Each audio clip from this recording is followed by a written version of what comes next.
बोलने भक्तामर की। भक्तामर प्रणत मौलिमणि प्रभाणा मोद्योतकं दलित पापतमोवितानं सम्यक् प्रणम्य जिन पादयुगं युगादा वालम्बनं भवजले पततां जनानां। देवादिदेवादिं ब्रह्मा श्री आदिनाथ भगवान की, श्री चिंतामणि पार्श्वनाथ भगवान की, पूज्याचार्य प्रवर श्रीमान तुम स्वामी महाराज की, गुरुनाम गुरु आचार्य भगवान श्री ज्ञान सागर जी महाराज की, संत शिरोमणि आचार्य भगवान गुरुदेव श्री विद्यासागर जी महाराज की।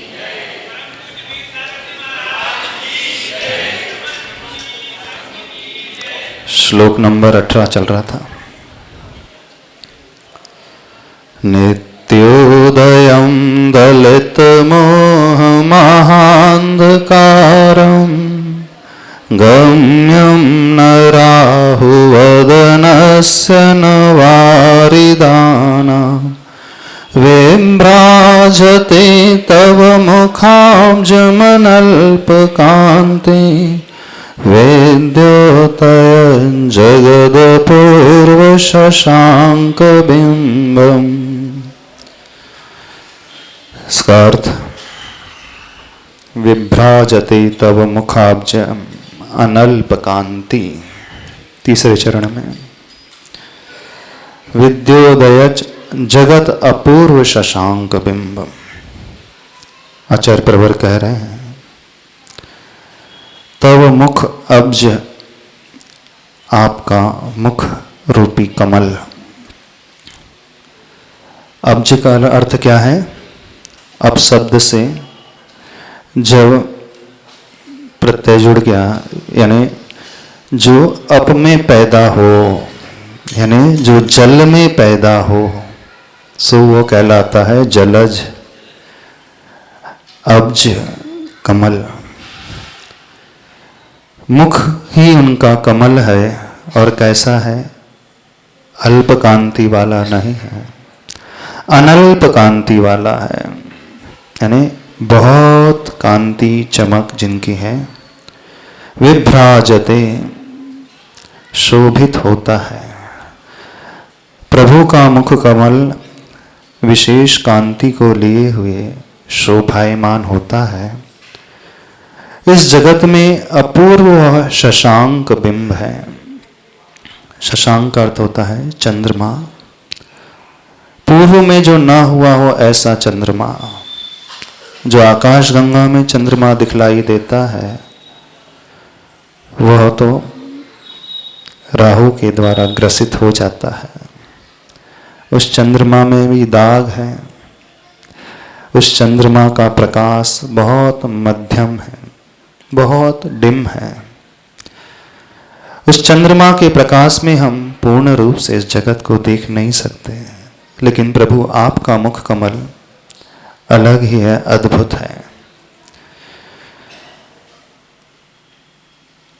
वह चंद्रमा तो अस्तता को प्राप्त हो जाता है, लेकिन आपका भी अस्त नहीं होते हैं। वह चंद्रमा कलाओं से सहित है, उसका प्रकाश घटता चला जाता है, अंधकार उस पर हावी हो जाता है। इस जगत के अंधकार को पूर्ण रूप से वो नाश नहीं करता है, लेकिन आपने मोह रूपी अंधकार को संपूर्ण रूप से दलित कर दिया है।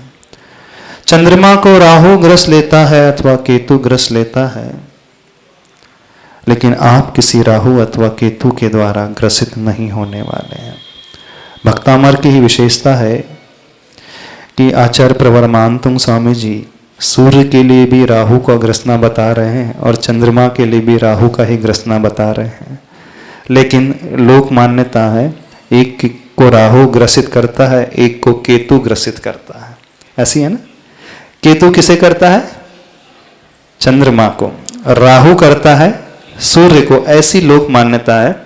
लेकिन अब दूसरा मत यहाँ पर भक्तामर स्तोत्र में आचार्य प्रवरमानंद स्वामी जी अभिव्यक्त कर रहे हैं कि दोनों को ही राहु ही ग्रसित कर रहा है। चंद्रमा वारिदानाम के द्वारा भी ग्रसित हो जाता है, यानी बादलों के द्वारा भी ढक लिया जाता है, लेकिन प्रभु आप किसी बादल के द्वारा ढके नहीं जाते हैं। यह श्लोक का शब्दार्थ हो गया। ठीक है, अब भावार्थ देखो। आप भी रोज प्रभु को देखते हो, सभी लोग देखते हैं, सभी आपको क्या दिखते हैं भगवान, कैसे दिखते हैं भगवान? इस श्लोक में, श्लोक नंबर 18 में आचार्य भगवान ने प्रभु के मुख को देखने की कला सिखाई है, प्रभु को देखने की कला सिखाई है, प्रभु को निहारने की कला सिखाई है। कितने लोगों को प्रभु अलग ही चंद्रमा की भांति नजर आते हैं।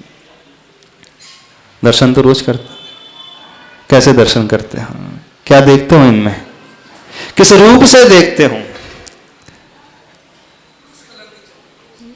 कुछ नहीं दिखता किसी को, सही बता रहे हैं। मूर्ति के अलावा कुछ नजर नहीं आता, भगवान तो दिखते ही नहीं है। चलो आज आपको एक बड़ी अद्भुत कला सिखाते हैं, प्रभु को प्रभु में कैसे देखना, क्या देखना, किस रूप से देखना प्रभु को। द्रव्य से, गुण से और पर्याय से। बड़ा अद्भुत तरीका बताया आचार्य कुंद कुंद स्वामी जी ने। जो जानदी अर्हंतम दवत्त गुणत्व पज्जयत्नम, सो जानदी अप्पानम मोहो जादो तस्य खयम लेदी।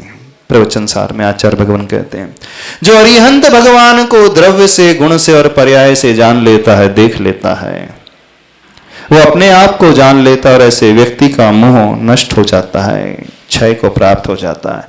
क्योंकि श्लोक में आचार्य भगवान कह रहे हैं, नित्योदयम दलित मोह महांधकारम, उन्होंने इस मोह रूपी अंधकार को दलित कर दिया है, नष्ट कर दिया है।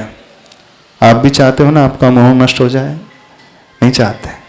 कितने लोग अपने मोह को बढ़ाना चाहते हैं, मोह का पालन पोषण करना चाहते हैं? सभी। अब हाथ खड़े करें जितने लोग अपने मोह को नष्ट करना चाहते हैं, समाप्त करना चाहते हैं मोह। किससे आपका सबसे अधिक मोह है? बेटे से, पत्नी से, पति से। किससे है बताओ तो सही, मोह किससे है आपका? सबसे अधिक मोह किससे है? ये सबसे अधिक मोह किससे है आप लोगों का? शरीर से, बेटे से, बेटी से, पति से, पत्नी से। अभी आप लोगों ने हाथ खड़ा किया, मोह को हम समाप्त करना चाहते हैं, तो बेटे को भूलना चाहते हो? नहीं महाराज जी, बेटे को थोड़ी भूलेंगे। मोह समाप्त करना चाहते हैं, लेकिन बेटे को बिल्कुल नहीं भूलना चाहते हैं, बेटी को बिल्कुल नहीं भूलना चाहते हैं, पति पत्नी को बिल्कुल नहीं भूलना चाहते हैं, मित्र को, फ्रेंड को, अपने बॉयफ्रेंड को, अपने गर्लफ्रेंड को, चलो और बोल दे, किसी को नहीं भूलना चाहते आप। इसका मतलब आप मोह नष्ट नहीं करना चाहते हो, व्यर्थ की बकवास कर रहे हो यहाँ पे कि हमें मोह नष्ट करना है, मोह समाप्त करना है। गलत तो नहीं कह रहे, बेवकूफ बना रहे हो भगवान को ना, हमको भी बेवकूफ बना रहे हो ना कि महाराज हमें मोह समाप्त करना है। हाँ, मोह और राग में अंतर क्या है? मोह के अंदर ही राग और द्वेष दोनों आ जाते हैं। मोह की फैकल्टी राग और द्वेष है। मोह जड़ वस्तु से भी होता है, लेकिन राग चेतन व्यक्ति से ही होता है। मुख्यतः अंतर यदि समझना चाहे, मोह में तो सब कुछ आएगा। आप पेंसिल से राग नहीं करोगे, आप किसकी प्रति मूर्छा रहेगी। राग तो मुख्यतः जीव से होता है, जिसके बिना आप जी नहीं सकते हो।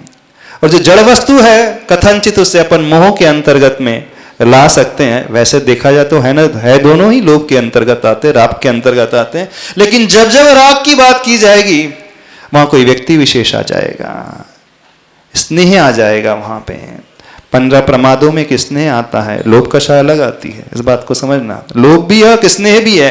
तो जब जब स्नेह आएगा, राग आएगा, तो वहां एक व्यक्ति विशेष आ जाएगा, पुत्र आ जाएगा, पुत्री आ जाएगी, पति आ जाएगा, पत्नी आ जाएगी, मित्र आ जाएगा।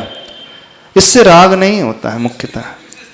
हाँ, द्वेष भी व्यक्ति से, लेकिन जब जड़ वस्तु की बात आ जाती है, मूर्छा आ जाती है, आसक्ति आ जाती है, उसे अपन कथनचित मोह के अंतर्गत रख सकते हैं। लेकिन राग में जब जब कथन किया जाएगा तो आप उस चेतन को ही लेकर के चलोगे। तो अब आंतरंग से बताना, कितने लोग अपने मोह को, अब मोह में दोनों आ जाएंगे, चेतन और जड़ दोनों आ जाएंगे। इसको भी चाह रहे हैं, इसकी प्रति भी आसक्ति है, और व्यक्तियों के प्रति तो आसक्ति है। अब सही से बताओ, कितने लोग छोड़ना चाहते हैं मोह को? अब सही से बता देना। महाराज छोड़ना तो चाहते हैं, बस एक दो को छोड़ करके बाकी को छोड़ना चाहते हैं। हाँ, एक दो से तो राग नहीं हटाना चाहते, उससे तो मेंटेन रखना है, नहीं तो हम भी साधु नहीं बन जाएंगे। साधु बन जाओगे ना आप लोग भी, यानी भगवान के पास आकर के भी आप झूठ मूठ में कहते हो हमें मोह छोड़ना है।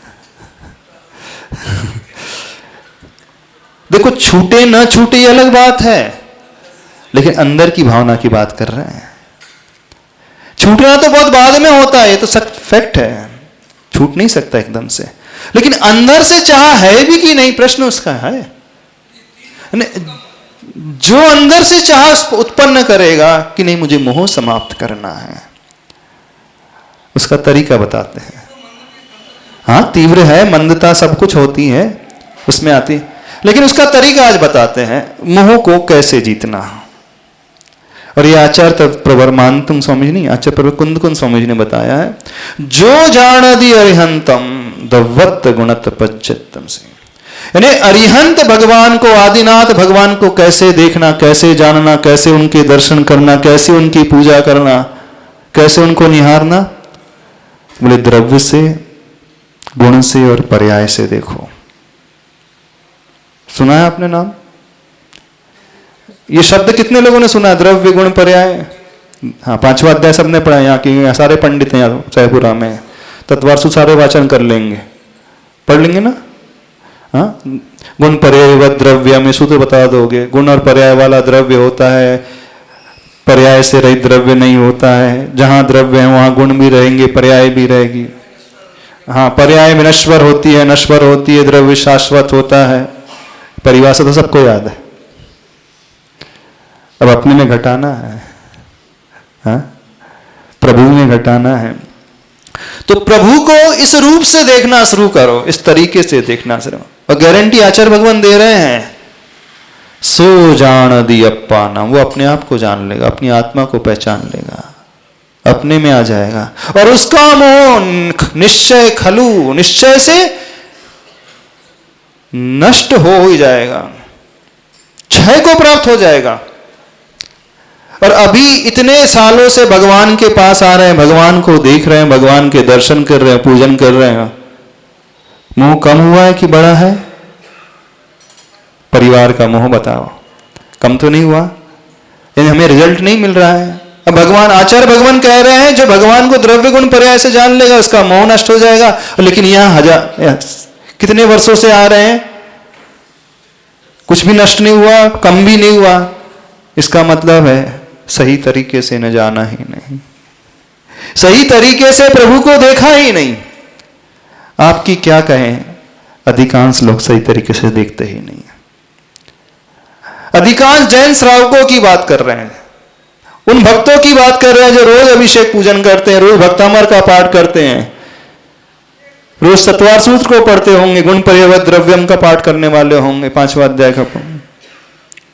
शायद वो भी भगवान को उस दृष्टिकोण से देखते ही नहीं देखते हैं। आप लोग कैसे देखते हो प्रभु को, कैसे जानते हो भगवान को? प्रभु को प्रभु जैसा नहीं, प्रभु को प्रभु जैसा तो प्रभु बनकर के जान सकते हैं अपन अभी। प्रभु को प्रभु जैसा जानने की हिम्मत अभी तो हमारे भीतर तो नहीं है, आपके भीतर हो तो पता नहीं अभी। क्योंकि प्रभु को जानने के लिए, उनकी अनंतता को जानने के लिए, अनंत ज्ञान को जानने के लिए हमारे पास भी अनंत ज्ञान होगा, तब हम उनको जान पड़ेंगे। अपने पास तो बहुत सीमित ज्ञान है, मति और शुद्ध ज्ञान है वो भी बहुत थोड़ा सा है, बहुत अल्प है। अब थोड़े से ज्ञान को लेकर के अपन विराट स्वरूप को जानने की बात कर रहे हैं, वो असंभव है, हम जान ही नहीं सकते। इस मति शुद्ध ज्ञान को, अल्प ज्ञान को लेकर के प्रभु को पूर्ण रूप से जान ही नहीं सकते। सिर्फ हम एक चीज कर सकते हैं, श्रद्धा पैदा कर सकते हैं पूरी। इस बात को समझना सभी लोग। प्रभु को प्रभु के रूप में कोई नहीं जान सकता, कोई संसारी व्यक्ति नहीं जान सकता, मात्र केवल ज्ञानी ही जान सकता है एक दूसरा केवल ज्ञानी को। संसारी व्यक्ति जो अल्प ज्ञानी है, मति ज्ञानी, श्रुत ज्ञानी, वो जान ही नहीं सकता। फिर भी वो जान सकता है, किस बलबूते पर जानेगा? उस श्रद्धा के बलबूते पर भगवान को जान लेगा। यानी उसकी श्रद्धा यदि इतनी गहरी हो जाए तो सम्यक दर्शन के साथ वो सम्यक ज्ञान भी आ जाएगा। और वह सम्यक दर्शन, सम्यक ज्ञान को जो पैदा कर देगा, वह सम्यक ज्ञान हमारे लिए पर्याप्त हो जाएगा उस केवल ज्ञान को प्राप्त करने के लिए, वहां तक पहुंचने के लिए। इस बात को समझना। तो हम अपने इस तुच्छ ज्ञान को लेकर के, थोड़े बहुत शाब्दिक ज्ञान को लेकर के, शास्त्रीय ज्ञान को लेकर के यदि हम ये दम्भ भरे कि हम भगवान को पूरा जान रहे हैं, तो गलत दम्भ है, हम नहीं जान सकते। हाँ, लेकिन शास्त्र को पढ़ करके उस जैसे भाव अवश्य हम पैदा कर सकते हैं जो भगवान, आचार्य भगवान कह रहे हैं। तो आचार्य भगवान कह रहे हैं, जो जान ली अरिहंतम अरहंतम, अरिहंत भगवान को जानना है, लेकिन कैसे? द्रव्य से, गुण से, पर्याय से, ऐसे जानना। इसमें पूर्णता नहीं रहेगी, इसमें श्रद्धा की पूर्णता रहेगी, और वह श्रद्धा की पूर्णता हमें उस ज्ञान की पूर्णता तक लेकर के चले जाएगी। तो बताओ आप लोग कैसे जान रहे हो भगवान को आज तक? अब हम आपका तरीका पहले से जानना चाहते हैं। बिन जानंत एक दोष गणन को कैसे तजिए गई, पहले आपके हम दोषों को तो समझ लें। आप लोग कैसे देखते हो भगवान को? जैसे बैठे भगवान पद्मासन में बैठे हैं, और कैसे देखते हैं बताओ? क्या देखा है आज तक इन प्रभु में आपने? क्या देखा इन प्रभु को आपने? हेलो महर्षि, ये जानते हैं कि इन्होंने 8 कर्म की निर्जरा करके सिद्ध पद को प्राप्त किया है। नहीं, अभी तो अरिहंत भगवान की हम बात कर रहे हैं, सिद्ध भगवान की बात ही नहीं कर रहे हैं। तो सिद्ध भगवान यहाँ पे नहीं, मंदिर में तो अरिहंत भगवान है। उनके 8 कर्म नष्ट नहीं, उनके 4 ही कर्म नष्ट हुए। अभी 4 घातियां कर्म नष्ट हुए हैं। 8 कर्म नष्ट करने वाले हमारे आंखों का विषय बनेंगे ही नहीं। वो तो अरूपी हैं, वो तो सिद्धालय में पहुंच गए हैं। अभी तो हम प्रतिमा की बात कर लें, जो भगवान मंदिर में बैठे उनकी बात कर लें। हाँ, इनके जैसे हमें बनना, हमें भी अपने 4 कर्मों की निर्जरा इनके जैसे हमें बनना है। कभी बाजार गए हो? जी। जी। सब्जी खरीदने गए हो? जी। यदि आपसे कहा जाए कि वो ऐसा फल लाना जिसे आपने कभी देखा नहीं है, XYZ हमने नाम बोल दिया, तो ला सकते हो आप? नहीं। सब वो उस फल को लाने के लिए क्या करना होगा आपको? पहले उसको फोटो या कुछ उसकी जानकारी उसकी फोटो तो है, इसकी पहचान तो चाहिए ना जी।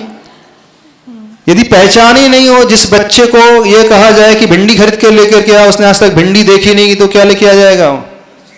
लाएगा भिंडी? नहीं, भिंडी खरीदने के लिए भिंडी की पहचान तो होना है, आवश्यक नहीं है? जी जरूर। आपको तो है ना भिंडी की पहचान? जी। सबको भिंडी की पहचान होगी, सबको टमाटर की पहचान होगी, सबको मोबाइल की पहचान होगी, सबको कपड़ों की पहचान होगी, सबको ज्वेलरी की पहचान होगी। भगवान की पहचान कितने लोगों को है? बताओ। हम कह रहे हैं कि भगवान आपके जैसा बनना है, बहुत अच्छी बात है, सब कह रहे हैं। पहचानोगे कैसे? रास्ते में आपको भगवान मिल जाए, मैं भगवान हूं, गुरु मुख से ही सुना है कि ये अरहंत परमेष्ठी इनके कर्मों की निर्जरा, 4 कर्मों की निर्जरा। हम ये कह रहे हैं, अधिकांश लोग ये जो तर्क कहते हैं, देते हैं, वो भगवान को जानते ही नहीं और कहते हैं भगवान को चाहते हैं, भगवान को पाना चाहते हैं। भगवान को पाने के लिए, जैसे भिंडी को पाने के लिए पहले भिंडी की पहचान होती है। भिंडी हरी कलर की होती है, फिंगर जैसी होती है, क्या बोलते हैं उस, लेडी फिंगर, हाँ यही बोलते हैं ना। हाँ, उसकी ऐसी होती है, उसका ऐसा डंठल होता है, वो पीछे से टूट जाता है, तो वो सॉफ्ट होती है, वो खाई जाती है, तभी खरीदते हो कि नहीं? हाँ, यानी आपको भिंडी की भी पहचान है, टमाटर की भी पहचान है, गोभी की भी पहचान है, सबकी पहचान है। आपको कीवी की भी पहचान होगी जो इंडियन फल नहीं है, हाँ है ना, कीवी की भी पहचान होगी। जो कभी कभी मार्केट जाता है उसकी पहचान व्यक्ति के पास, सबके पास है, लेकिन जहां रोज आता है उसकी पहचान ही नहीं।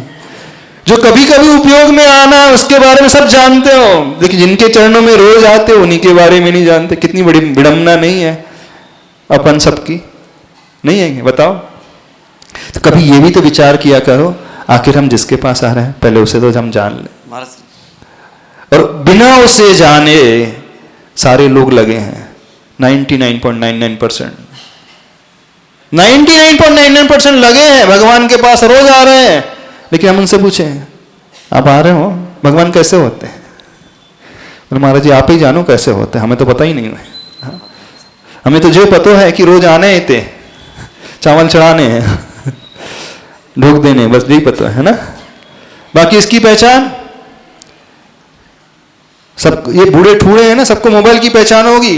व्हाट्सएप कैसे चलाया जाता है, यूट्यूब कैसे खोला जाता है, फेसबुक कैसे चला जाता है, ट्विटर कैसे ये ऑपरेट किया जाता है, इंस्टाग्राम कैसे, सबकी पहचान होगी इनको।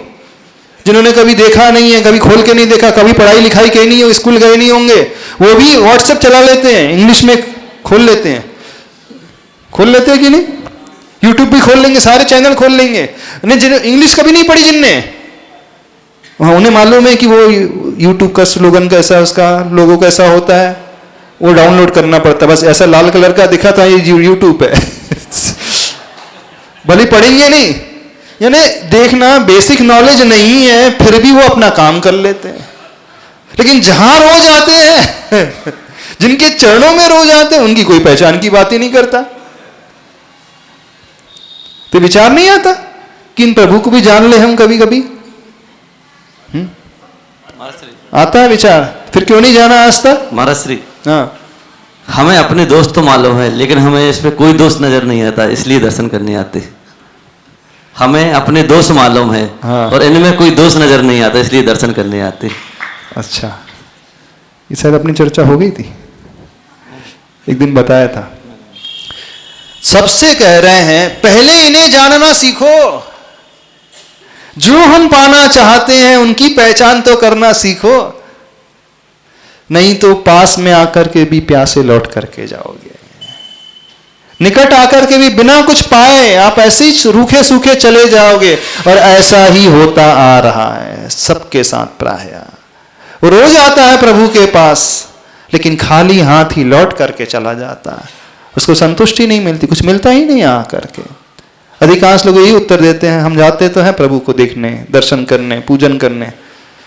अब धीरे से उनसे पूछो आपने क्या पाया? बोले महाराज जी ये तो नहीं पता क्या पाया, पर आते हैं। अधिकांश लोगों का उत्तर यही होता है। क्यों उत्तर होता है? उनने कभी सोचा ही नहीं। इस बारे में सोचना प्रारंभ करो तो कैसे जानोगे? तो आचार्य भगवान उसका तरीका बता रहे हैं, द्रव्य से, गुण से और पर्याय से। जो वेदी में बैठी मूर्त प्रभु हैं वो क्या है? द्रव्य है, गुण है, पर्याय है। जो आपको दिख रहे हैं सफेद रंग के प्रभु नजर आ रहे हैं, 9 फीट के, 9.25 फीट के प्रभु नजर आ रहे हैं। गुण नजर आ रहा है, पर्याय नजर आ रही, द्रव्य नजर आ रहा है। हाँ, कौन बताएगा? आप बताओगे क्या नजर आ रहे हैं? द्रव्य से नजर आ रहे हैं। द्रव्य से नजर आ रहे हैं। और कौन बताएगा क्या नजर आ रहे हैं? हाँ, नरेंद्र जी विद्वान हो, प्रवचनकार हो, बोलो। हाँ हाँ, शिविर संचालक हो। कई शिविर आपने लिए हैं, बताओ। नमस्ते महाराज जी, जब श्रद्धा से देखते हैं तो भगवान में बहुत सारे गुण नजर आते हैं। और बाहर से द्रव्य से तो देखते हैं कि मार्बल के हैं, ऐसे हैं, लेकिन जब अंतरंग से देखते हैं और श्रद्धा से देखते हैं, और इनके हमें तो आज तक एक भी गुण नजर नहीं है भगवान के। हम अनंत गुण देखते हैं महाराज जी भगवान। नहीं, हमें तो एक भी गुण नजर नहीं है आज तक। सही बता रहे हैं, आज तक हमें एक भी गुण नजर नहीं आया। वीतरागता झलकती है महाराज जी इनमें। गुण तो नजर नहीं आया आज तक हमें। बताओ आपको क्या नजर आ रहा है? हमें खुद के बहुत सारे दोष दिखते हैं जो हमारे अंदर हैं, और भगवान निर्दोष दिखते हैं, इसलिए श्रद्धा से। द्रव्य, गुण और पर्याय में क्या दिख रहा? भी हम प्रश्न कर रहे हैं। मंदिर में जब आ रहे हो, प्रभु को वेदी में देख रहे हो, सिंहासन में बैठे हैं, तो प्रभु का द्रव्य नजर आ रहा है, प्रभु का गुण नजर आ रहा है, कि प्रभु की पर्याय नजर आ रही है? सब तीनों नहीं तो फिर इंटरनेशनल भैया जी बताएंगे, फिर हाँ अंतरराष्ट्रीय भैया जी बताएंगे। हाँ बताओ। हाँ, उनसे अपन बाद में पूछ लेंगे अभी। हाँ चलो, कोई कौन महिला बताएगी? कोई क्या दिख रहा है? वेदी में क्या दिख रहा है? द्रव्य दिख रहा है, पर्याय दिख रहा है, गुण दिख रहा है। हाँ, तीनों दिख रहे हैं, गुण दिख रहे हैं। हाँ,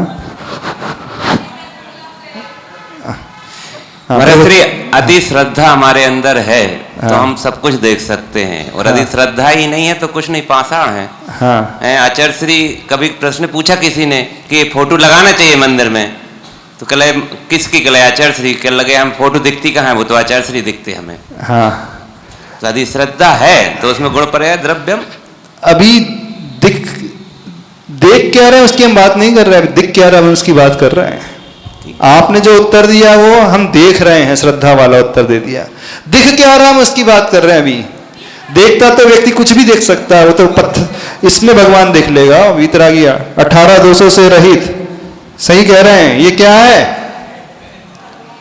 क्या दिख रहा है? ये इधर देखो, हमारे हाथ में देखो, क्या है? पेन है, पेंसिल है, हाँ जो भी है, पर हमें तो भगवान दिख रहे हैं। 18 दोषों से रहित, स्थापना निक्षेप के, अतद्रूप स्थापना। तद्रूप नहीं, अतद्रूप है। क्यों? अतद्रूप स्थापना भी होती है। अपने पत्थर को रख दो, ये नारियल है, ये क्या है? भगवान है कि नहीं? हो सकता है हम देख सकते हैं उसमें भगवान स्थापित कर लिया, हमने स्थापना हो गई। आज से ये पार्श्वनाथ भगवान की स्थापना, तो पार्श्वनाथ भगवान कहलाएंगे। अतद्रूप स्थापना, ये मूर्ति वाली तद्रूप स्थापना, एज इट इज, जैसी प्रतिमा है भगवान की मूर्ति बिल्कुल उन्हीं जैसी है, वो तद्रूप। शतरंज की खेल खेलते हो, आप कहते कि राजा है, आप कहते वो हाथी है, वो हाथी है? हाथी ऐसा होता है? हाँ, कभी देखा हाथी ऐसा होता है? जैसे शतरंज के खिलाड़ी, शतरंज की गोटियां होती हैं, हाथी होता है वैसा? हमने तो आज तक नहीं देखा हाथी। राजा वैसा होता है? हमने तो आज तक नहीं देखा राजा ऐसा होता। ऊंट वैसा होता है? ऊंट भी वैसे नहीं, प्यादा या सैनिक वैसा होता है? वो क्या है? फिर भी आप कहते हो कि वो प्यादा, ये ऊंट है, ये राजा है, ये हाथी है। अतद्रूप स्थापना है बिल्कुल। हमने स्थापना उसके निक्षेप के माध्यम से उसे ऊंट माना है, हाथी माना है, और हो जाता है। ये पेंसिल हो सकता है आपकी दृष्टि में पेन हो, पेंसिल है, हमारी दृष्टि में हम कहते भगवान है, तो हो जाएगा भगवान, कोई बड़ी बात नहीं। हम इसमें भगवान देख रहे हैं और आ जाएंगे। और यदि हम इसकी पूजा करेंगे तो वही फल मिलेगा जो साक्षात भगवान की पूजा कर रहे हैं। चलो, कर्म में, पुण्य में, दोनों में कोई अंतर नहीं, गारंटी ले रहे हैं। यदि हम इसकी स्थापना कर दें, ये पार्श्वनाथ भगवान है, आदिनाथ भगवान है, सुनना, और रोज इसकी पूजा करने लगे, रोज इसका अभिषेक करने लगे, वही पुण्य मिलेगा। क्यों भैया जी? पुण्य में कमी आएगी? कोई अंतर नहीं आएगा पुण्य में। हमने क्या माना है, हम क्या देख रहे हैं, ये बात देखने की हो गई। अभी हम प्रश्न कर रहे हैं दिख क्या रहा है ये? अब ये भगवान नहीं दिख रहा, ये पेंसिल है। दिख क्या रहा है? ये पेंसिल दिख रही है, भगवान नहीं है। हाँ बोलो। महाराज श्री नासा दृष्टि होती भगवान जी की तो निज में ही देखते महाराज जी, खुद में ही। नासा दृष्टि होती तो महाराज जी निज खुद में ही देखते हैं। दो तरीके होते हैं देखना मंदिर में आकर के, एक जो दिखता है, दूसरा हम देखते हैं। अभी क्या दिखता है? हमें इन आंखों से द्रव्य कभी नहीं दिखता, इन आंखों से गुण नजर नहीं आते, इन आंखों से एकमात्र पर्याय ही नजर आती है ना? ये बात अलग है कि वो पर्याय द्रव्याश्रित होती है, बिना द्रव्य के नहीं होती हैं। ये बात अलग है कि गुण भी द्रव्याश्रित होते हैं, बिना द्रव्य के ना कभी गुण होंगे ना पर्याय होगी। लेकिन आंखों का विषय पर्याय ही बनती हैं। हम जीव द्रव्य हैं कि पर्याय है, मनुष्य पर्याय है। आपको मुनि पर्याय दिख रही है कि मुनि गुण दिख रहा है कि मुनि द्रव्य दिख रहा है? चलो हम आपसे पूछ रहे हैं, हाँ क्या दिख रहा है? मुनि की पर्याय है आत्मा, द्रव्य है वो दिखता तो नहीं। अब गुण दिखता नहीं, अब गुण और द्रव्य को हम देखेंगे। सुनो ना, पर्याय दिखेगी और गुण और द्रव्य को हम देखेंगे। पर्याय भी पूरी भी नहीं दिखती, बाहर बहिरंग पर्याय नजर आएगी, कुछ अंतरंग पर्याय वो भी नजर नहीं आएगी। हाँ स्थूल पर्याय की बात कर, सूक्ष्म पर्याय की बात नहीं कर रहे। अभी भैया जी बोले क्षणक छही पर्याय है, अभी हम स्थूल की पर्याय करते हैं, व्यंजन पर्याय की बात कर रहे हैं, जो स्थूल होती है, लंबे समय तक टिकने वाली होती है। तो प्रभु मंदिर में जो दिख रहे हैं क्या है? पर्याय स्वरूप हैं। अब हमें प्रभु को पर्याय के रूप में भी जानना है, गुण के रूप में भी जानना है, और द्रव्य के रूप में भी जानना है। अब कैसे जानोगे? हाँ, चलो, चूंकि आंखों का विषय पर्याय ही बनती है, इस कारण सबसे पहले श्रद्धा उसी को लेकर के पैदा होगी। हाँ, ठीक है। प्रभु है ना, आत्मद्रव्य है, शुद्ध आत्मद्रव्य है। पर्याय में क्या नजर आ रहा है? निर्ग्रंथ रूप नजर आ रहा है। निर्ग्रंथ रूप नजर आ रहा है। पर्याय जो भगवान के 46 गुण है ना, 46 गुणों में 42 मूल गुण जो है पर्याय आश्रित है। मात्र अनंत चतुष्टय जो 4 हैं वो आत्माश्रित है। सुनना ध्यान से, वो हमें नजर नहीं आएंगे। भगवान का केवल ज्ञान दिख रहा हमें? नहीं दिख रहा। भगवान का केवल दर्शन दिख रहा हमें? नहीं दिख रहा। भगवान का अनंत सुख दिख रहा हमें? नहीं दिख रहा।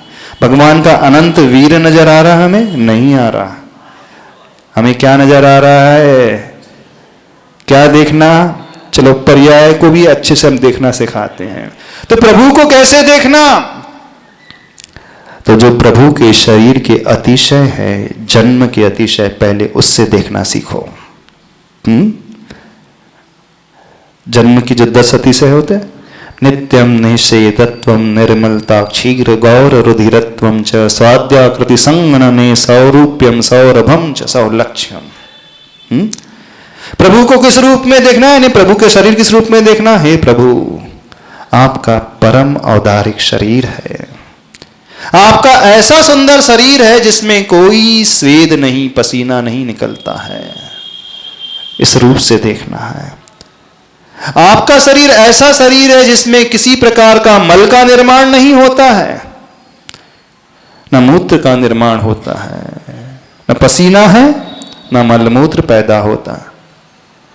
क्षीर गौर रुधिरत्वम, आपका रक्त जो है, रुधिर जो है, खून जो है, कैसा है?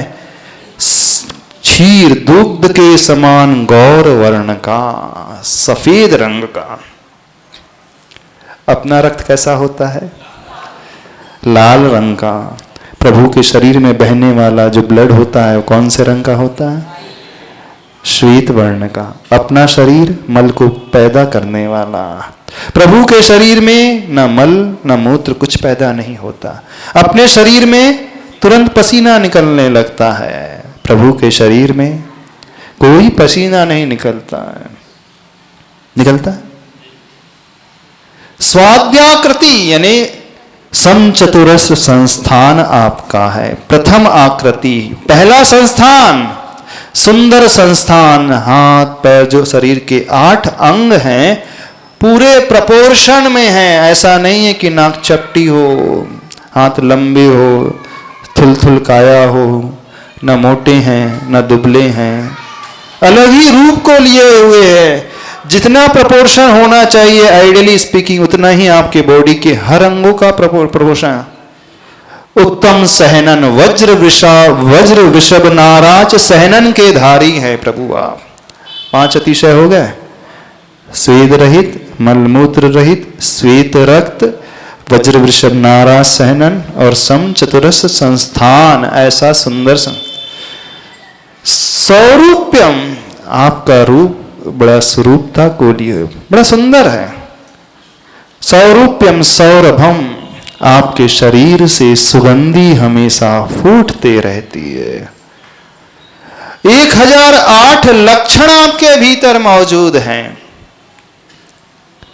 पूरे शरीर में 900 तिल और 108 व्यंजन आदि जो होते हैं। तिल, मसा, हथेली में चिन्ह, गदा है, ध्वज है, त्रिशूल है, मीन है, कश्यप है, ये सारे के सारे चिन्ह आपके हैं। शरीर में मौजूद हैं। सौरूपम सौरभम सौरूप्यम च सौलक्ष्म अप्रमित वीरता चा। वीर कैसा है? अप्रमित शक्ति है, अतुल बल के धारी हैं। समझ में आ रहा है? नहीं समझ में आ रहा है? भगवान की पर्याय को कैसे देखते हो? जब भगवान के दर्शन करते हो कभी दिखता है, हे प्रभु आपका खून भी कैसा है और एक मेरा खून कैसा है? ये सब क्यों बताया जा रहा है? प्रश्न उठ सकता है, शरीर से क्या लेना देना हमें? शरीर गोरा हो, सांवला हो, काला हो, पीला हो, लाल हो, उससे क्या लेना देना? नहीं, उससे बहुत कुछ लेना देना है। तो जैसे ही दृष्टि में ये भाव आए कि आपके शरीर से कभी पसीना नहीं निकलता है, आपके शरीर से कभी मल पैदा नहीं होता है, और देखो मेरा शरीर मल से भरा हुआ है। अब इस पर्याय को लेकर के उनके गुणों तक पहुंचना है। ध्यान से सुनना, बहुत रहस्य की बात बता रहे हैं, बड़ी गहरी बात बता रहे हैं। अब ये सोचना, मेरे शरीर में मल क्यों पैदा होता है और प्रभु के शरीर में मल क्यों नहीं पैदा होता है? अब अंतरंग कारण की ओर चलना। हमारे आचार्यों ने 46 मूल गुण बताए हैं। देहोकृत अतिशय बताए हैं, केवल ज्ञान के कृत अतिशय बताए हैं, जन्म के अतिशय बताए हैं, और इन सब अतिशयों को मूल गुण में रख दिया गया। देखना, बड़ी विचित्रता देखना। और तो और 8 अतिशय ऐसे बता दिए जो शरीर से कभी लेना देना नहीं उनका। छत्र है, चंवर है, भामंडल है, सिंहासन है, अशोक वृक्ष है, दुंदुभी है, पुष्पवृष्टि है, दिव्य ध्वनि है, इनको भी मूल गुण में रख दिया। अब वो देव पुष्प बरसा रहे हैं, भगवान ने कहा कि अतिशय है। किसका अतिशय? बोले मेरा अतिशय। कौन कह रहा है? आचार्य परमेश नहीं कह रहे हैं, स्वयं आदिनाथ भगवान कह रहे हैं मेरा अतिशय नहीं है। क्या अतिशय? हमें कैसे पता चला? उनकी दिव्य ध्वनि से तो पता चला। दिव्य ध्वनि में क्या कहा उन्होंने? तीर्थंकरों के 46 अतिशय होते हैं, अष्ट प्रातिहार अतिशय में भामंडल अतिशय। कभी सोचना, और भामंडल में क्या अतिशय आ गया? चंवर ढूंढ रहे हैं, 64 चंवर ढूंढ रहे हैं, उसमें अतिशय में गिन लिया। अशोक वृक्ष लगा, उसको अतिशय में गिन लिया। सिंहासन, उसको अतिशय में गिन लिया। 3 छत्र हैं, उसको भी अतिशय में गिन लिया। और तो जो बाजे नगाड़े बज रहे हैं उसको भी अतिशय में गिन लिया। मूल गुण में, हाँ सॉरी, मूल ये अतिशय तो है, अष्टप्रातिहार, फिर ये मूल गुण में पहुंच जाएंगे। क्यों? आखिर इसके पीछे कारण क्या है? होना क्या चाहिए? हमारे यहां गुणों की पूजा होती है। अपन तो गुण प्रधान दृष्टि रखने वाले, वंदे तद्गुण लब्ध है। क्यों नमस्कार करते हो? प्रभु आप जैसे गुणों को प्राप्त करने के लिए। कौन सा गुण? नगाड़े वाला, बाजे नगाड़े वाला कि पुष्पवृष्टि वाला? कौन सा गुण चाहिए? हाँ, तो वंदे तद्गुण लब्ध है। भगवान का गुण है कि नहीं? 46 मूल गुण है कि नहीं? नहीं है तो वो ये कहो कि भगवान के गुण नहीं है। ये सुनना ध्यान से। 46 मूल गुण रखे हरिहर परमेष्टि के, 4 नहीं रखे, अनंत चतुष्ट नहीं रखा। जब हम अंतरंग चाहेंगे तो हम तो बहिरंग भी चाहेंगे। अंतरंग ही अकेले क्यों चाहें? हम पूरा का पूरा भगवान चाहेंगे, ऐसा नहीं, आधा अधूरा नहीं चाहेंगे। 4 वाले नहीं चाहिए हमें, 42 कंबाइन नहीं चाहिए हमें। हाँ, हमें 42 4 नहीं चाहिए, हमें 42 भी चाहिए पूरे। क्यों नहीं चाहिए? अनु भाई आपको नहीं चाहिए 42? 4 ही चाहिए।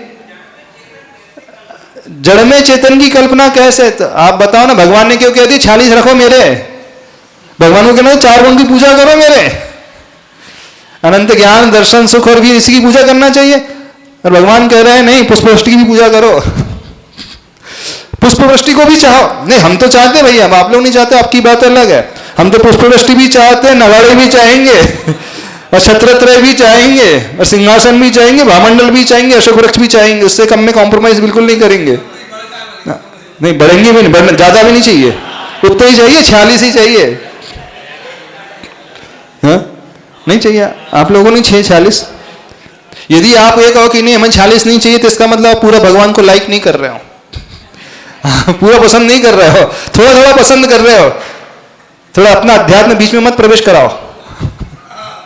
हाँ, ये निश्चय पक्ष यहाँ बीच में मत लेकर के आओ। यदि निश्चय पक्षी लाना होता तो भगवान स्वयं कहते हैं कि अनंत चतुष्टय के धारी होते हैं आर्यन परमेष्टि, इस कारण अनंत चतुष्टय के 4 ही गुण मानना चाहिए। उन्होंने क्या कह दिया, नहीं 46 मूल गुण होते हैं। या तो वो गलत है, फिर आज के अध्यात्म प्रेमी ज्यादा सही हो गए फिर तो, या तो क्या है बताओ। वो समझ में आ रहा, नहीं समझ में आ रहा, नहीं समझ में आ रहा। अरे विद्वान होकर कैसा बोलोगे अन्नू भैया, आप ऐसा बोलोगे? हाँ, आप तो बाहर जहां प्रवचन करने जा रहे हो, इंटरनेशनल ब्रह्मचारी हो, कहां प्रवचन क्या करने जा रहे हो?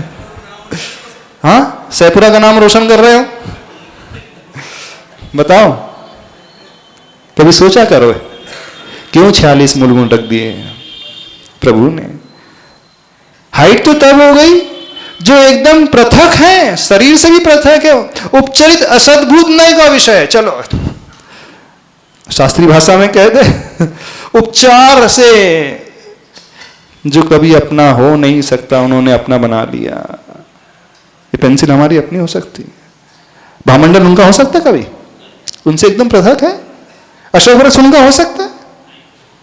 अरे जिस सिंहासन पे बैठे, सिंहासन में 4 अंगुल इधर पे विराजमान है, और हम कह रहे हैं कि उनका मूल गुण है, उस पर भी नहीं बैठे वो। 4 अंगुल इधर में बैठते हैं ना सिंहासन से,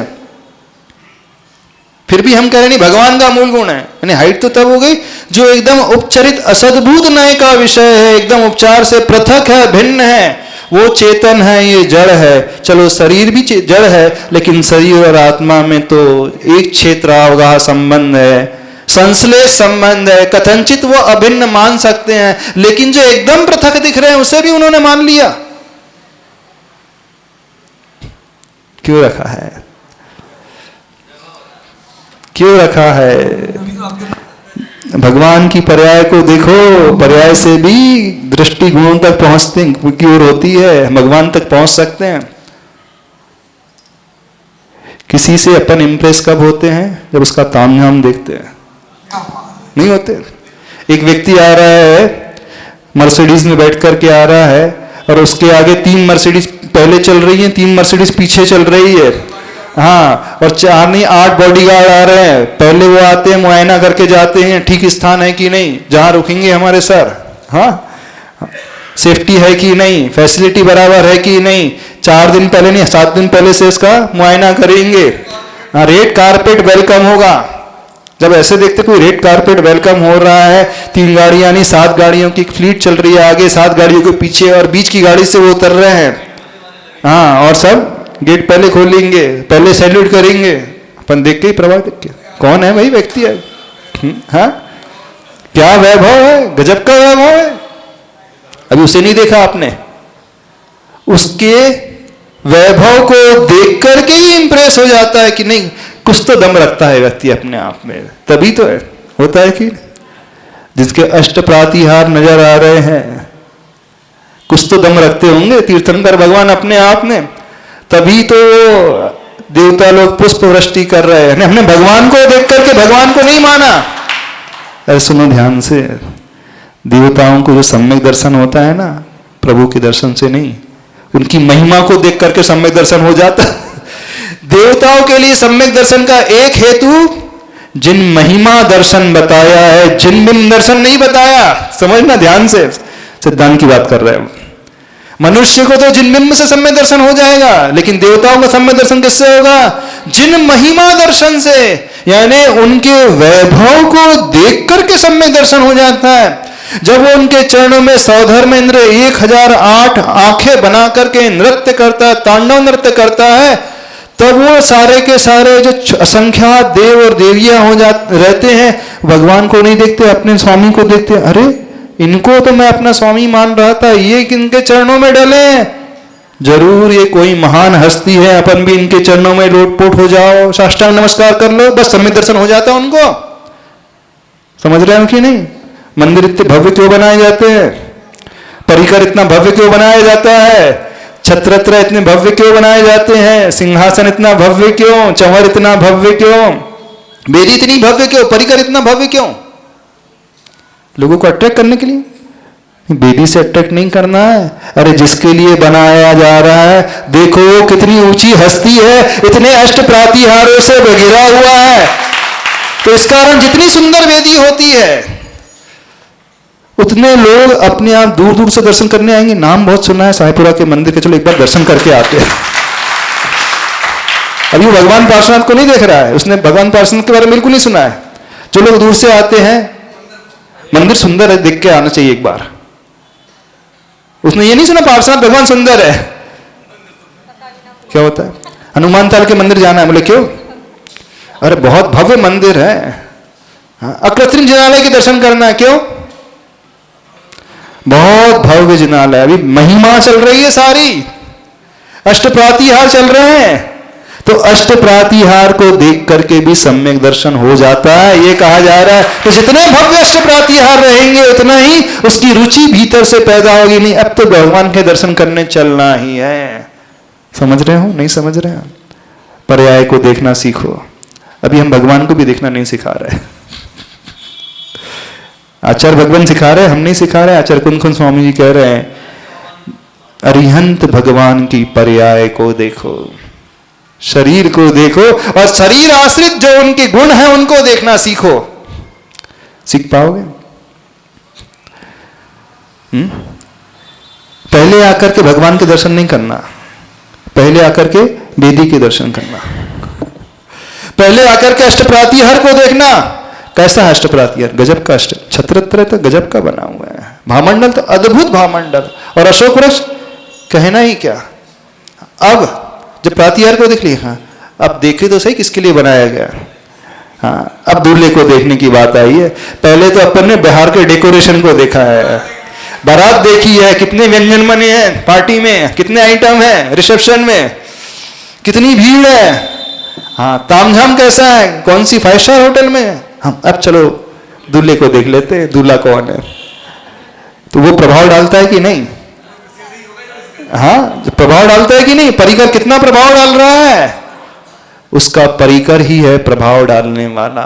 वहीं से श्रद्धा पैदा होती है। इस बात को समझना। हमारे आचार्यों ने ऐसा ही नहीं कहा 46 मूल गुणों को, 42 जो एक्स्ट्रा रखे, जो शरीर आश्रित में एकदम उपचरित असद्भुत नय के विषय, उसको भी रख दिया। ऐसे ही नहीं रखा, उसके पीछे बहुत बड़ा सिद्धांत छिपा हुआ है। इस कारण मंदिर भव्य से अति भव्य बनाना चाहिए, परिकर भव्य से अति भव्य बनना चाहिए, सोने चांदी रत्नों के बनना चाहिए। जो लोग बोलते हैं कि मंदिर में तो वीतरागता के दर्शन किए जाते हैं, परिकर में इतना पैसा, वेदी में इतना पैसा क्यों लगाया जाता है, उनने अभी भगवान को देखना ही नहीं सीखा, भगवान के दर्शन करना ही नहीं सीखा, महिमा ही नहीं सीखी अभी तक उन लोगों ने। तो मंदिर और वेदी अति भव्य बनाओ, और पहले वेदी को देखा करो। हम तो हमेशा बोलते हैं भगवान को बाद में देखना। क्या देखना? परिकर देखो, सिंहासन देखो भगवान का कैसा लग रहा है, चमर देखो कैसे लग रहे हैं, अशोक वृक्ष कैसा नजर आ रहा है, और जो पुष्प गिर रहे हैं वो कैसे सोने की हैं कि चांदी के हैं, वो भी देखना। अच्छे से अच्छे पुष्प होना चाहिए। और जो दिव्य धुंध भी है, जो बाजे नगाड़े हैं, लोग उन इंद्रों के आकार को उटपटांग बना देते नहीं, वो भी सुंदर से सुंदर बनना चाहिए, नहीं बनना चाहिए। फिर बाद में प्रभु की दिव्य ध्वनि देखना। इन अष्ट प्रातिहारों में एक ही प्रातिहार ऐसा है जो उनसे पैदा हो रहा है, उनकी दिव्य ध्वनि। बाकी 7 प्रातिहार तो उनसे जुदा ही है, अलग ही अलग है। हाँ, निकल तो शरीर सही रहा है, लेकिन निकल तो भगवान के प्रायोगिक है, दिव्य ध्वनि है, स्वाभाविक नहीं है, प्रयोग से पैदा होती है। तो अंदर से कभी सोचा आपने भगवान के 46 मूल गुणों के बारे में? क्या देखते हो मंदिर में आके? तो हमें तो समझ में नहीं आता। हाँ, कैसे दर्शन करते हो आप लोग? नहीं, आचार्य भगवान ने कहा है गुण से, द्रव्य से, पर्याय से, तीनों को से जानना है। उन्होंने एक चीज नहीं कहा, पर्याय के लिए नहीं कही है, सर्वांग देखना है।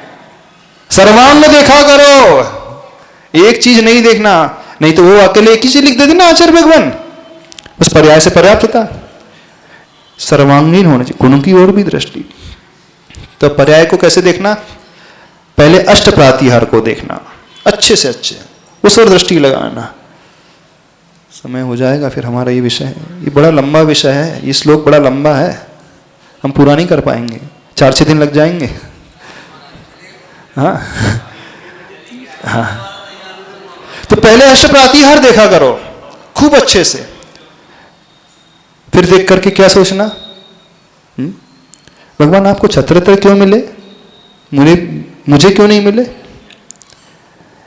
छत्रत्र को देख करके सोचना आप 3 लोक के स्वामी हैं, 3 लोक के ऊपर आप राज करने वाले हैं, 3 लोक के दिलों में आप राज करने वाले हैं, 3 लोक के प्राणियों को आपने अभय दान दिया है। इसी का यह फल है कि आपको के ऊपर जो छत्रत्र शोभित हो रहे हैं, यानी छत्रत्र ऐसे ही नहीं, वो छत्रत्र हमें कहां लेकर के जा रहे हैं, प्रभु के उस अभय दान की ओर लेकर के जा रहे हैं, प्रभु की उस साधना की ओर लेकर के जा रहे हैं।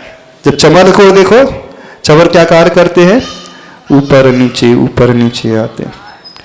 राग और द्वेष को जिन्होंने जीत लिया है, न राग है जिनके भीतर ना ही द्वेष है, उसी का परिणाम है कि 64 चवर आपके दोनों ओर ढुर रहे हैं। वो अशोक वृक्ष जिसके भीतर कोई शोक नहीं, कोई चिंता नहीं, कोई भय नहीं, कोई आकुलता नहीं, जो वर्तमान में जीते हैं, ऐसे तीर्थंकर प्रभु आप हैं, इसलिए आपको अशोक वृक्ष मिला। वो पुष्प वृष्टि, पुष्प सुगंध का प्रतीक होता है, जो हमेशा गुणों को लेकर के चलने वाले हैं, जिनकी हमेशा गुणग्राही दृष्टि रही है, उसी के फलस्वरूप आपको ये पुष्प वृष्टि मिली हुई है। वो देव दुंदुभी, वो नगाड़े, वो उनकी ख्याति को फैला रहे हैं, उनकी प्रसिद्धि को फैला रहे हैं, इसलिए वो नगाड़े बजा रहे हैं कि इनके चरणों में आओ, दर्शन करो, आओ आओ। यहाँ पे आचार्य भगवान ने लिखा है, देवों के भी देव विराजे आई आई ऐसा एति त्वरितम ज्योतिर्व्यंतर देवा कुसामामृत भुजा, नंदीश्वर भक्ति में उसका पद्य अनुवाद करते। तो वो जो नगाड़े हैं, दुंदुभी किस बात का सूचना, किस बात की सूचना देने वाले हैं, प्रभु के गुणों का ख्यापन करने वाले हैं, प्रसिद्धि फैलाने वाले हैं। ये प्रभु के भीतर इतने सारे गुण हैं और इसके माध्यम से हम सारी दुनिया तक उस गुणों को प्रसारित कर लेने वाले हैं। सिंहासन, कौन सा आसन है, सिंहासन।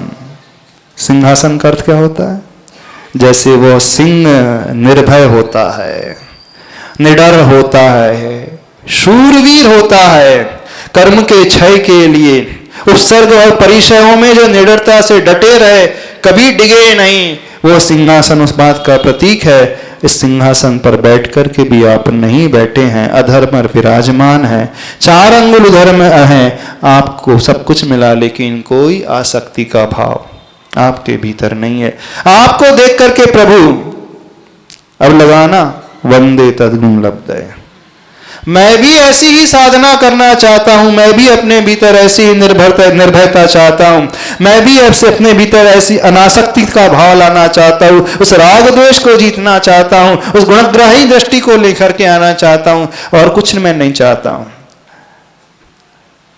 वैभव मिलता उन्हें है जो उसे छोड़ देते हैं, जो उसके पीछे भागते हैं उसे नहीं मिलता। क्या बोलते हो, भागती फिरती, हाँ, भागती फिरती थी दुनिया जब तलब करते थे हम, जबकि हमने छोड़ा, जबकि अब नफरत हुई है, बेकरार आने को है ना। हाँ, भागती फिरती थी दुनिया जब तलब करते थे हम, जब इच्छा करते थे तो सारी दुनिया भागती थी, जब तक हम चाह बना करके चलते थे तो सारे लोग पीछे हटते थे, और जब हमारे मन में नफरत पैदा हो गई है तो वह बेकरार आने को है। ऐसी है ना, इसीलिए उन्हें सारे का सारा वैभव मिला है। उन्होंने उस आसक्ति, उस राग के परिणाम को छोड़ा, तभी वो देवता उनके ऊपर पुष्प वृष्टि कर रहे हैं, वो छत्रत्रय लगा करके रखे हैं, सिंहासन लगा करके रखे हैं, यानी प्रभु ने उस समस्त मूर्छा के भाव को छोड़ दिया। ये सारा का सारा वैभव क्या दिखा रहा है, सब कुछ होते हुए भी पीठ दिखा करके भवन से वन की ओर चले गए। क्या साधना है, ये उनके राग को नहीं दिखा रहा। कई लोगों को डाउट होता है, शंका होती है, वैरागी के दर्शन कर रहे हैं, वीतरागिता के दर्शन करने जा रहे हैं। वीतराग प्रभु है और उनके आसपास इतना राग का वातावरण क्यों लगा करके रखा है? इतने सोने चांदी के परिकर क्यों बना करके रखेंगे? ये सब क्यों है? अरे राग नहीं, देखो राग में रह करके भी जो राग से कैसा ऊपर उठा हुआ है, वो वीतरागता का प्रदर्शन कर रहा है। प्रभु का वो रूप, प्रभु के सिंहासन, प्रभु के ये प्रातिहार उनके वीतरागता का प्रदर्शन करने वाले हैं। कभी देखते हो आप भगवान के परिकर को? दर्शन किए कभी? हाँ, कितने लोगों ने भगवान के अष्टप्रातिहार को देखा?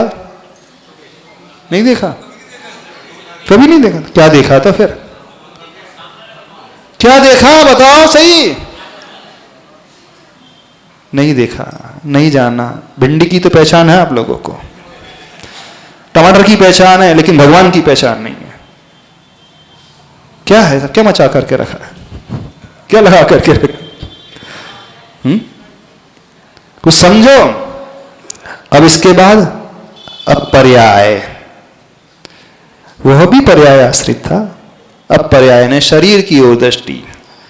अब वह गुण लाओ, प्रभु आपके भीतर स्वेद नहीं आता, शरीर में पसीना नहीं आता, आपके शरीर से मल नहीं निकलता।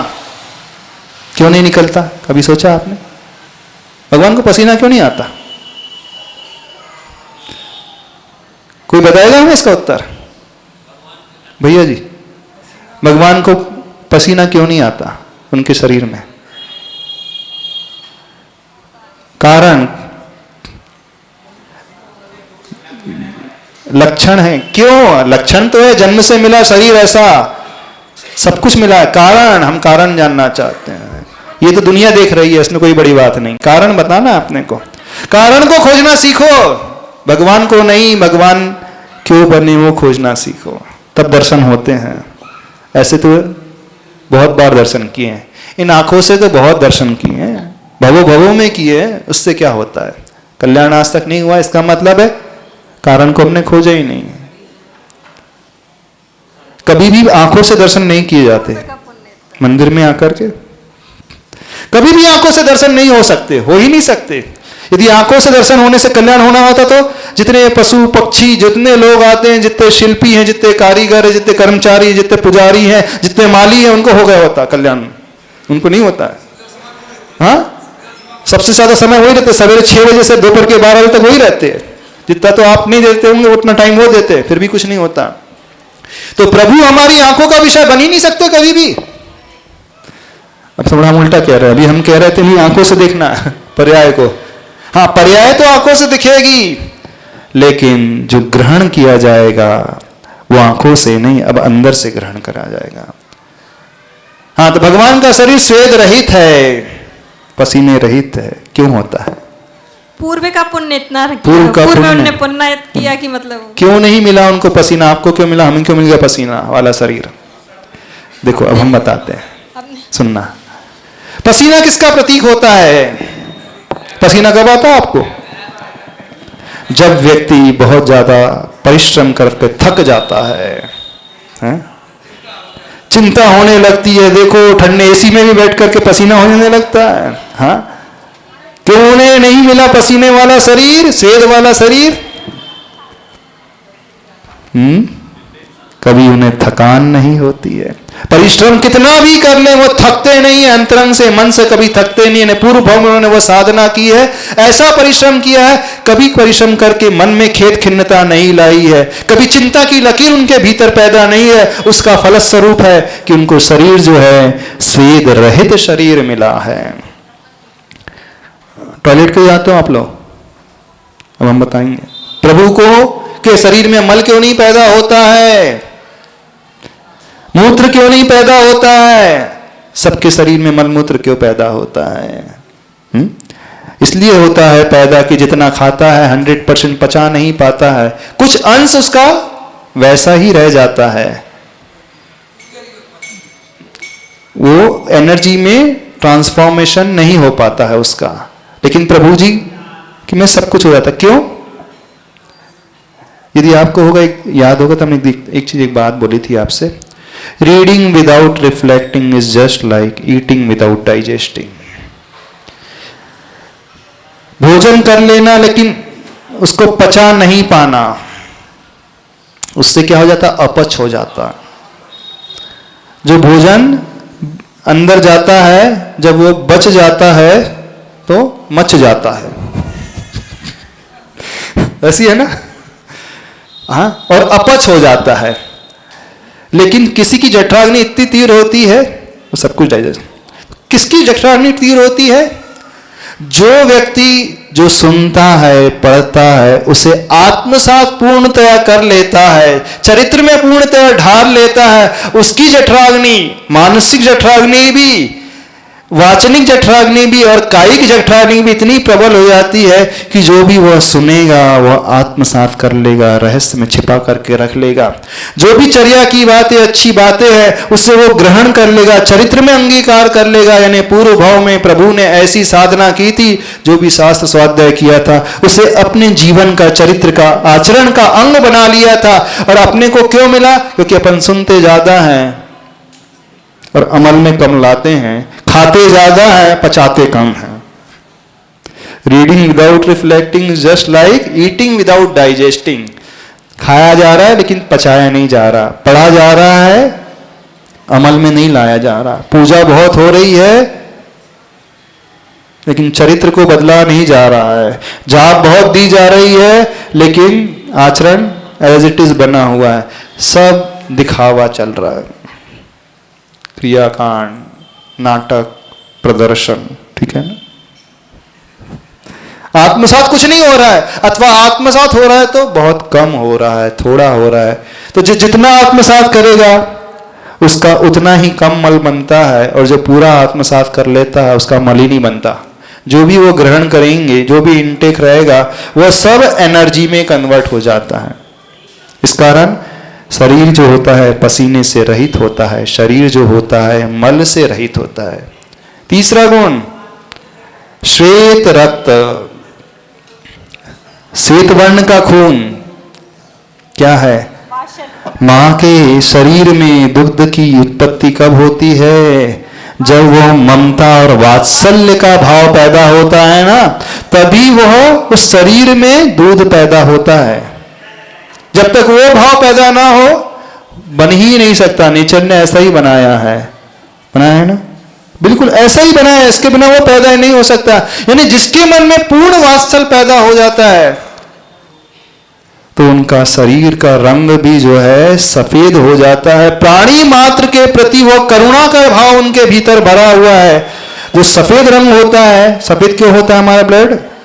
जब WBC की काउंटिंग बढ़ जाती है, व्हाइट ब्लड सेल्स की काउंटिंग बढ़ जाती है, तो वो व्हाइट ब्लड सेल्स क्या कार्य करते हैं? हमारे शरीर में रक्षा का कार्य करते हैं, शरीर को सुरक्षा देते हैं, रोगों से लड़ने की क्षमता देते हैं। तो व्हाइट ब्लड सेल्स, तो प्रभु के भीतर इतना वात्सल्य भर गया, इतना वात्सल्य भर गया था पूर्व से, किसके प्रति? प्राणी मात्र के प्रति। और उसका परिणाम कि नहीं, अब लाल रंग का खून नहीं, बोले इतने वात्सल्यमय जीव के लिए, ऐसी आत्मा के लिए तो पूरा शरीर, पूरी आत्मा वो ही श्वेत शेष से भर गई। समझ में आ रहा? नहीं समझ में आ रहा? हाँ, समचतुर संस्थान, संस्थान कैसा होता है? 8 अंग बैलेंस, यानी जो अपनी लाइफ में हमेशा हर कार्य बैलेंस तरीके से करता है उसको सब कुछ बैलेंस मिलता है। शॉर्ट में कर रहे हैं, समय बहुत कम है।